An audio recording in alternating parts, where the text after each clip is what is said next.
Hello friends, स्वागत है आपका अपने channel law study with Chamoli में। साथियों, आज की इस वीडियो में हम समझ रहे हैं लॉ एंड सोशल ट्रांसफॉर्मेशन में संविधान संशोधन और सामाजिक परिवर्तन मूल संरचना सिद्धांत को।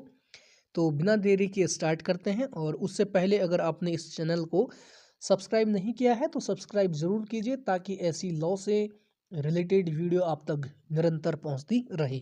तो स्टार्ट करते हैं संविधान संशोधन और सामाजिक परिवर्तन मूल संरचना सिद्धांत को। इसकी भूमिका को देखें तो देखिए, भारत का संविधान एक जीवंत दस्तावेज है जिसे समय समय पर सामाजिक, राजनीतिक और आर्थिक जरूरतों के अनुसार बदला जा सकता है। लेकिन इस संशोधन की भी एक सीमा है, जिसे मूल संरचना सिद्धांत, बेसिक स्ट्रक्चर डॉक्ट्रिन कहा जाता है।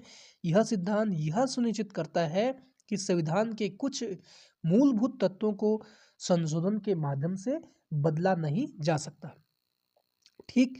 संविधान संशोधन, कॉन्स्टिट्यूशनल अमेंडमेंट, आर्टिकल 368 के तहत संसद को संविधान में संशोधन करने का अधिकार प्राप्त है। संसद संविधान के किसी भी भाग को संवैधानिक कर सकती है, संशोधित अमेंड कर सकती है, लेकिन यह अधिकार असीमित है। थर्ड है, मूल संरचना सिद्धांत क्या है। मूल संरचना सिद्धांत का विकास सुप्रीम कोर्ट द्वारा केशवानंद भारती वर्सेस केरल राज्य 1973 के मामले में किया गया। इस ऐतिहासिक फैसले में यह कहा गया कि संसद को संसद संविधान को संशोधन अमेंड कर सकती है, लेकिन संविधान की मूल संरचना को नष्ट नहीं कर सकती। मूल संरचना में निम्नलिखित तत्व शामिल माने जाते हैं। क्या है? पहला, संविधान की सर्वोच्चता, न्यायपालिका की स्वतंत्रता, विधायिका और कार्यपालिका के बीच संतुलन, धर्मनिरपेक्षता, कानून का शासन, मौलिक अधिकार, कानून और गणराज्य स्वरूप, सामाजिक परिवर्तन में इसकी भूमिका। ठीक है। भारत में सामाजिक सुधारों के लिए कई बार संविधान संशोधन की आवश्यकता पड़ी, जैसे SC ST और पिछड़े वर्गों को आरक्षण देना, और शिक्षा का अधिकार अधिनियम जो मूल अधिकार के तहत लाया गया, महिलाओं को सशक्त करने वाले कानूनों के लिए संवैधानिक संशोधन। लेकिन यदि कोई संशोधन सामाजिक बदलाव के नाम पर संविधान के मूल सिद्धांतों को कमजोर करता है, जैसे कि धर्मनिरपेक्षता को हटाया या लोकतंत्र को समाप्त करना, तो यह अनकॉन्स्टिट्यूशनल असंवैधानिक माना जाएगा। ठीक। कंक्लूजन देखते हैं इसका। संरचना सिद्धांत ने भारत के संविधान को स्थायित्व और लचीलापन दोनों प्रदान किया है। यह सिद्धांत यह सुनिश्चित करता है कि सामाजिक परिवर्तन संविधान के मूल तत्वों के अनुरूप हो। इससे संविधान समय के साथ प्रासंगिक बना रहता है, परंतु उसकी आत्मा सुरक्षित रहती है। अब हम बात करते हैं संवैधानिक पाठ को सामाजिक परिवर्तन के साधन के रूप में। Constitutional tax as a mechanism for social changes, सामाजिक परिवर्तन का एक माध्यम। तो ये हमने एक डिटेल वीडियो में भी बता रखा है, इसमें भी हम शॉर्ट में समझेंगे। तो देखिए, संविधान केवल एक विधिक दस्तावेज नहीं होता, बल्कि यह उस राष्ट्र की सामाजिक, राजनीतिक और आर्थिक आकांक्षाओं का प्रतिबिंब होता है। भारत का संविधान विशेष रूप से इस दृष्टिकोण से रचा गया था कि वह समाज में न्याय, समानता, स्वतंत्रता, बंधुत्व की स्थापना कर सके। इस प्रकार संवैधानिक पाठ सामाजिक परिवर्तन का एक प्रभावी साधन बन जाता है। संविधान में सामाजिक न्याय की अवधारणा देखिए, संविधान निर्माताओं ने यह महसूस किया कि भारतीय समाज में जाति, वर्ग, लिंग और धर्म के आधार पर गहरी असमानताएं हैं। उन्हें समाप्त करने और एक समतामूलक समाज की स्थापना के लिए संविधान में कई महत्वपूर्ण प्रावधान शामिल किए गए।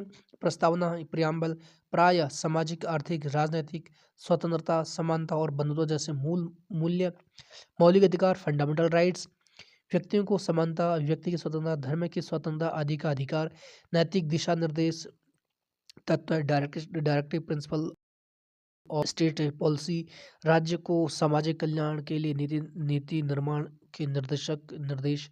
ठीक है। संवैधानिक संशोधन और सामाजिक परिवर्तन। समाज की बदलती हुई ज़रूरतों के अनुसार संविधान में कई संशोधन हुए जो सामाजिक परिवर्तन के वाहक बने। जैसे पहला संशोधन 1951 में सामाजिक न्याय की दिशा में भूमि सुधार और आरक्षण को संवैधानिक सुरक्षा। 42वां संविधान संशोधन जो था 1976 में समाजवाद, धर्मनिरपेक्षता और राष्ट्र की एकता को अधिक बल देना। 86 से संशोधन 2002 शिक्षा का अधिकार एक मौलिक अधिकार बना। न्यायपालिका की भूमिका। भारतीय न्यायपालिका विशेष रूप से सुप्रीम कोर्ट ने संविधान की व्याख्या करते हुए कई सामाजिक बदलाव सुनिश्चित किए। जैसे केशवानंद भारती केस 1973 मूल संरचना सिद्धांत को प्रतिपादित कर लोकतांत्रिक व्यवस्था की सुरक्षा। मनु भारती केस 1992 निजी संस्थानों में भी आरक्षण लागू करने के दिशा निर्देश दिए। इस केस में नालसा बनाम भारत सरकार 2014 ट्रांसजेंडर व्यक्तियों को थर्ड जेंडर के रूप में मान्यता दी गई।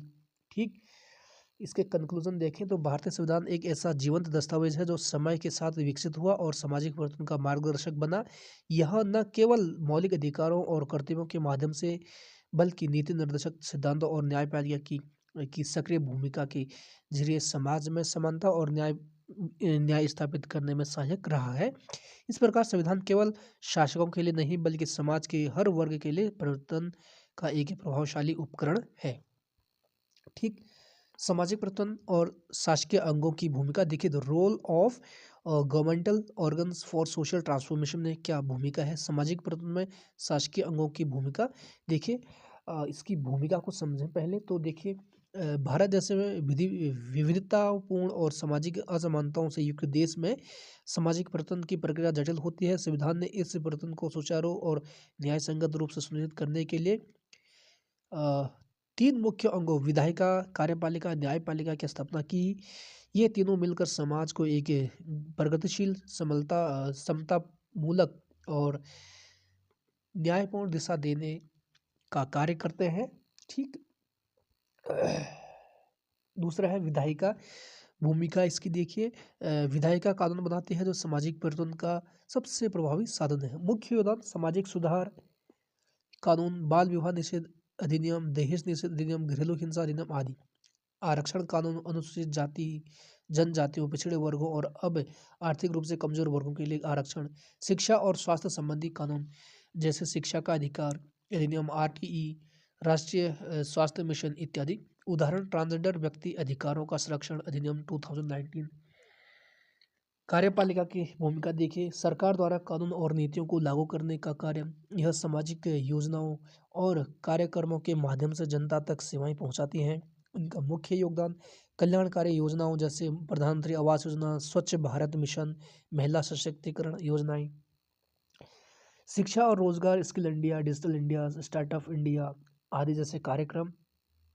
सामाजिक न्याय मंत्रालय, महिला और बाल विकास मंत्रालय आदि विभागों का सक्रिय भूमिका। उदाहरण बेटी बचाओ बेटी पढ़ाओ अभियान।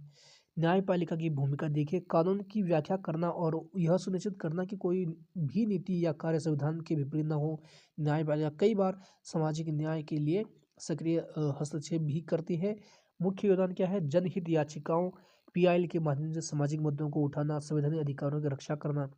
समानता और स्वतंत्रता की व्याख्या करते हुए समाज को दिशा देना। महत्वपूर्ण फैसले जो है विशाखा वर्सेस राजस्थान राज्य, कार्यस्थल पर यौन उत्पीड़न के विरुद्ध दिशा निर्देश दिए थे। नालसा बनाम भारत सरकार, ट्रांसजेंडर अधिकारों को मान्यता दी। शायरो बानो केस में ट्रिपल तलाक को असंवैधानिक ठहराना।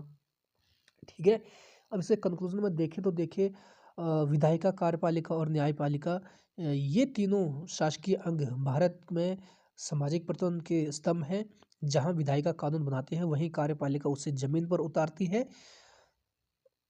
ठीक, और न्यायपालिका यह सुनिश्चित करते हैं कि परिवर्तन संविधान की मूल भावना के अनुसार हो। इन तीनों अंगों की समन्वित कार्यप्रणाली ही भारत में सामाजिक बदलाव और प्रगतिशील का आधार है। ठीक, अब हम यहाँ पर बात करेंगे, लास्ट टॉपिक है यह, महिलाओं के विरुद्ध अपराध, क्राइम्स अगेंस्ट वुमेन के बारे में बात करें तो देखिए भारत में महिलाएं आज भी विभिन्न प्रकार के अपराधों और भेदभावों का सामना कर रही हैं। ये अपराध केवल शारीरिक नहीं बल्कि मानसिक, सामाजिक, आर्थिक शोषण का भी रूप लेते हैं। महिलाओं के विरुद्ध अपराध किसी भी उस कृत्य को कहते हैं जो उनकी शारीरिक सुरक्षा, गरिमा, स्वतंत्रता और समानता के अधिकारों का उल्लंघन करता है। महिलाओं के विरुद्ध प्रमुख अपराध: घरेलू हिंसा, डोमेस्टिक वायलेंस, शारीरिक, मानसिक, आर्थिक और यौन उत्पीड़न कानून है। घरेलू हिंसा से संरक्षण अधिनियम 2005, दहेज उत्पीड़न, डाउरी हरासमेंट, विवाह के बाद या पहले दहेज की मांग को लेकर प्रताड़ना कानून, दहेज निषेध अधिनियम 1961, आईपीसी की धारा 498, यौन उत्पीड़न, सेक्सुअल हरासमेंट, कार्यस्थल या अन्य स्थानों पर समुचित अनुचित व्यवहार, महत्वपूर्ण विशाखा वर्सेस राजस्थान राज्य 1997 का है। कानून, कार्यस्थल पर यौन उत्पीड़न कार्यस्थल पर यौन उत्पीड़न अधिनियम 2003 का है। बलात्कार, ठीक है, सबसे गंभीर अपराधों में से एक, आईपीसी धारा 376 के अंतर्गत दंडनीय। निर्भया केस आ गया 2012 के बाद कानून में सख्ती। एसिड अटैक है, महिलाओं को बदसूरत करने या प्रतिशोध के रूप में किया गया हमला। आईपीसी की धारा 326A और 326B, मानव तस्करी, ह्यूमन ट्रैफिकिंग, महिलाओं और बच्चों को वेश्यावृत्ति, घरेलू काम या अन्य शोषण के लिए बेचना। आईपीसी की धारा 370 और 370A, बाल विवाह और भ्रूण हत्या, बालिकाओं को कम उम्र में शादी के लिए मजबूर करना, गर्भ में बेटियों की हत्या करना। कानून कानून बाल विवाह निषेध अधिनियम, PNDT एक्ट, ठीक है। कानूनी संरक्षण, लीगल सेफगार्ड्स, महिला सशक्तिकरण और के लिए सरकारी योजनाएं, Beti Bachao Beti Padhao, one stop centre योजना, निर्भया फंड, सखी केंद्र, महिला हेल्पलाइन 1091। इसका कंक्लूजन देखें तो देखिए, महिलाओं के विरुद्ध अपराध केवल कानून की समस्या नहीं, यह सामाजिक चेतना और मानसिकता की भी चुनौती है। जब तक सख्त कानून के साथ साथ समाज की सोच में बदलाव नहीं आएगा, तब तक महिलाएं पूर्णतः सुरक्षित नहीं होंगी। समाज, सरकार और न्यायपालिका तीनों को मिलकर महिलाओं की सुरक्षा और गरिमा सुनिश्चित करनी होगी। तो हमने इस वीडियो में कुछ इम्पोर्टेंट टॉपिक को कवर किया, जो कि लॉ एंड सोशल ट्रांसफॉर्मेशन में हम ये पढ़ते हैं।